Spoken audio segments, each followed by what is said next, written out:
जय हिंद साथियों। चलिए साथियों, आइए इस सेशन में साथियों 30 जीके के महत्वपूर्ण प्रश्नों को तेजी के साथ साथियों हल करेंगे। और ये साथियों 30 क्वेश्चन आपके पीईटी परीक्षा 2022 के सिलेबस के अनुसार बनाई गई है। तो साथियों ये वीडियो आपके लिए बहुत ही महत्वपूर्ण होने वाला है और इसके अलावा अन्य सभी प्रतियोगी परीक्षाओं में भी यह सामान्य रूप से आपके लिए काम करने वाला है। तो बहुत ही महत्वपूर्ण सेशन आपके लिए होने वाला है और शानदार तरीके से 30 प्रश्नों को हल करेंगे। तो माँ बाप के सपने को पूरा करना चाहते हैं तो वीडियो छोड़कर कहीं मत जाइएगा।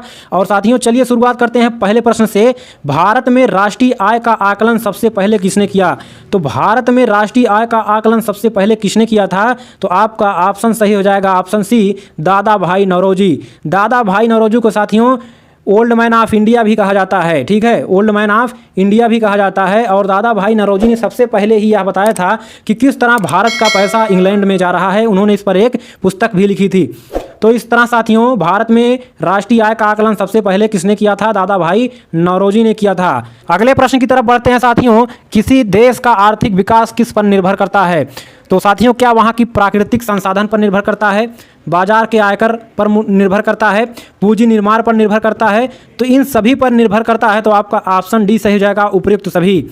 तो अगला प्रश्न देखते हैं। तो वीडियो को अभी आपने लाइक ना किया हो तो एक बार लाइक करना ना भूलें। और हमारे चैनल पर नए हैं तो ऐसे ही बेहतरीन तैयारी के लिए और शानदार जीके जीएस की प्रैक्टिस के लिए हमारे चैनल को सब्सक्राइब करके बेल आइकन प्रेस कर लीजिए। ऐसी शानदार वीडियो जो आपको साथियों मिलती रहेंगी। अगला प्रश्न है, WTO का मुख्यालय कहाँ है? WTO का मुख्यालय कहाँ है? तो आपका ऑप्शन सही हो जाएगा ऑप्शन बी, जेनेवा में है।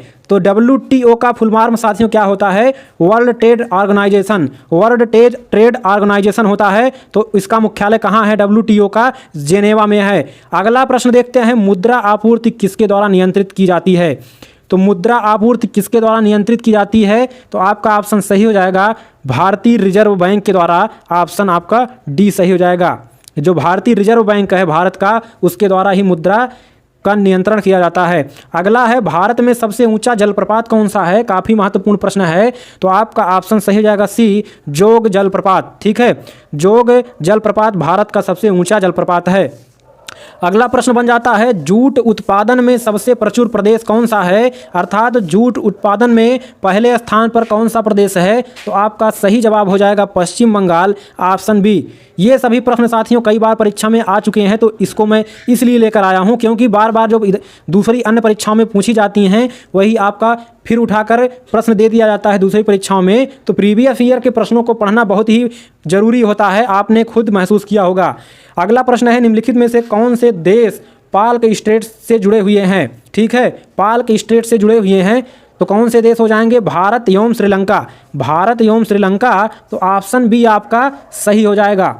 चलिए अगले प्रश्न की तरफ बढ़ते हैं। नीचे एक प्यारा सा कमेंट जरूर करिएगा कि आपको यह वीडियो कैसी लगी और 30 प्रश्न देख कर जाइएगा क्योंकि यह परीक्षा में साथियों आपको कहीं ना कहीं मिलने वाले हैं।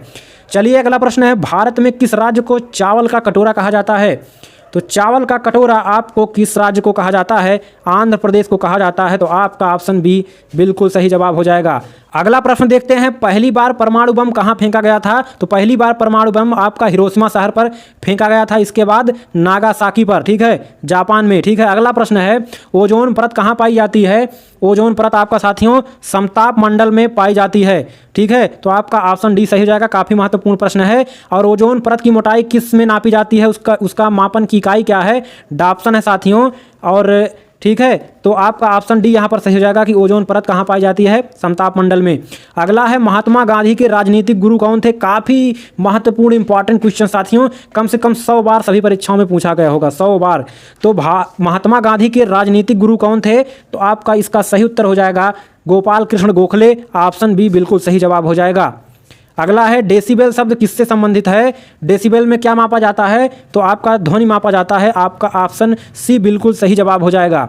अगला है, अंग महाजनपद की राजधानी कहाँ थी? तो आपका 13 नंबर का कौन सा हो जाएगा? ऑप्शन डी चंपा, यानी कि अंग महाजनपद की राजधानी चंपा थी। अगला प्रश्न है, शांत घाटी किस राज्य में है? काफ़ी महत्वपूर्ण प्रश्न है साथियों, टेट सुपर टेट से लेकर आपका IAS और PCS परीक्षाओं में भी ये आ चुका है साथियों। ठीक है, शांत घाटी कहाँ पर है? तो ये आपका केरल में है। आपका ऑप्शन बी बिल्कुल सही जवाब हो जाएगा। चलिए अगला प्रश्न देखते हैं, सुनामी का मुख्य कारण क्या है। तो सुनामी जो साथियों आती है उसका मुख्य कारण क्या होता है, तो आपका सही हो जाएगा समुद्र सतह पर भूकंप। क्या साथियों, समुद्र सतह पर जब भूकंप आता है तो साथियों लहरें हिलोरा मारने लगती हैं और काफ़ी ऊंची ऊंची लहरें उठती हैं, तो इससे सुनामी के चांस बढ़ जाते हैं। अगला प्रश्न है, भारत का केंद्रीय औषध अनुसंधान संस्थान, केंद्रीय औषध अनुसंधान संस्थान की बात हो रही है साथियों, ये कहाँ पर है, तो आपका 16 नंबर का हो जाएगा लखनऊ में। केंद्रीय औषध अनुसंधान संस्थान लखनऊ में है, और लखनऊ क्या है साथियों, यूपी की राजधानी है। अगला प्रश्न है, मानव विकास सूचकांक किसने विकसित किया था, तो मानव विकास सूचकांक किसने विकसित किया था, आपका महबूब उल हक, महबूब उल हक, ऑप्शन सी बिल्कुल सही हो जाएगा। अगला प्रश्न है, कृषि उत्पादकों की कोटि किस प्रकार निर्धारित की जाती है, तो इसका सही उत्तर हो जाएगा आपका एगमार्क। एगमार्क आप देखते होंगे कि आप जो है किराना की दुकान से सामान लेते हैं तो उस पर एगमार्क का जो है मुहर चिन्ह लगा होता है, तो कृषि उत्पादकों की कोटि यही निर्धारित की जाती है करती है कि उसकी गुणवत्ता के बारे में ये बताता है। अगला प्रश्न है, भारत में न्यूनतम मजदूरी अधिनियम किस वर्ष में पहली बार स्वीकृत किया गया था या स्वीकृत हुआ था, तो इसका सही हो जाएगा आपका 1948 में, ऑप्शन बी सही हो जाएगा कि भारत में न्यूनतम मजदूरी यानी कि मजदूरी के लिए कम से कम कितना पैसा दिया जाता है, इस पर एक अधिनियम बनाया गया था 1948 में, इसको स्वीकार किया गया था। अगला प्रश्न देखते हैं, काफ़ी महत्वपूर्ण है, इंसुलिन का आविष्कार या खोज यहाँ पर हो सकता है साथियों कि इंसुलिन की खोज किसने किया था, तो आपका ऑप्शन बी सही हो जाएगा, एफ है ओटिंग। यहाँ पर साथियों क्या लिखा है, बाटिंग लिख दिया गया है, तो ये आपका क्वेश्चन इस प्रकार मिलेगा उत्तर में, एफ ओटिंग ने किया था, तो ऑप्शन बी बिल्कुल सही हो जाएगा। अगला है, अमेरिका की खोज किसने किया था, तो साथियों काफ़ी बार ये परीक्षा में प्रश्न आ चुका है और काफ़ी पुराने समय से ही परीक्षा में पूछा जा रहा है। तो अमेरिका की खोज साथियों किसने किया था, कोलंबस ने किया था, आपका ऑप्शन डी सही हो जाएगा। कोलंबस ने किसकी खोज, अमेरिका की खोज की थी। अगला है, नासिक किस नदी के किनारे है, तो आपका सही जाएगा गोदावरी नदी के किनारे नासिक बसा हुआ है। अगला है, पेनिसिलिन, पेनिसिलिन किससे प्राप्त की जाती है, तो पेनिसिलिन साथियों आपका फफूंद से जो है प्राप्त किया जाता है, ऑप्शन ए सही हो जाएगा इसका।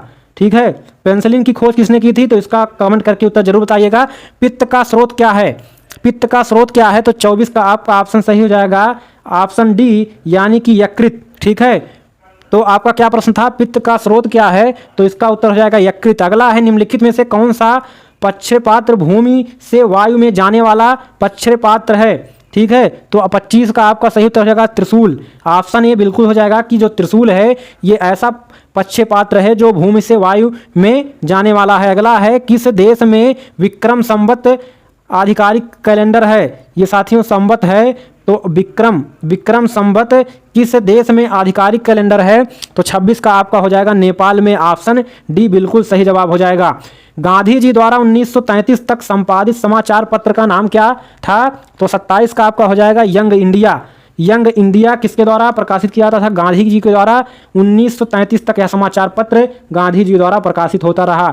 अगला प्रश्न है, भारत सेवक समाज की स्थापना किसने की थी, भारत सेवक समाज की स्थापना आपका गोपाल कृष्ण गोखले द्वारा किया गया था। भारत सेवक समाज किसके द्वारा स्थापित किया गया था, गोपाल कृष्ण गोखले द्वारा। काफी महत्वपूर्ण प्रश्न बन जाता है, तो आपका ऑप्शन बी सही है। अगला है, अंग्रेजों द्वारा निम्नलिखित में से किस क्रांतिकारी को फांसी की सजा दी गई थी, तो 29 का आपका हो जाएगा राजगुरु। राजगुरु को जो है अंग्रेजों द्वारा फांसी की सजा दी गई थी, तो ऑप्शन डी आपका सही हो जाएगा। तो साथियों चलिए अंतिम प्रश्न की तरफ बढ़ते हैं। उम्मीद है आपने बहुत ही अच्छे तरीके से सभी 30 प्रश्नों को देखा होगा और याद कर लिया होगा, और नए हैं तो ऐसी बेहतरीन तैयारी के लिए आप हमारे चैनल से जुड़ सकते हैं। तो चलिए अगला प्रश्न है, मोती मस्जिद निम्नलिखित में से किस नगर में स्थित है, तो आपका मोती मस्जिद कहाँ पर है, आगरा में है। तो चलिए साथियों इस सेशन को यहीं समाप्त करते हैं और अगली वीडियो में मुलाकात होगी ऐसी ही एक बेहतरीन वीडियोज के साथ। तो तब तक के लिए नमस्कार, जय हिंद, वंदे मातरम।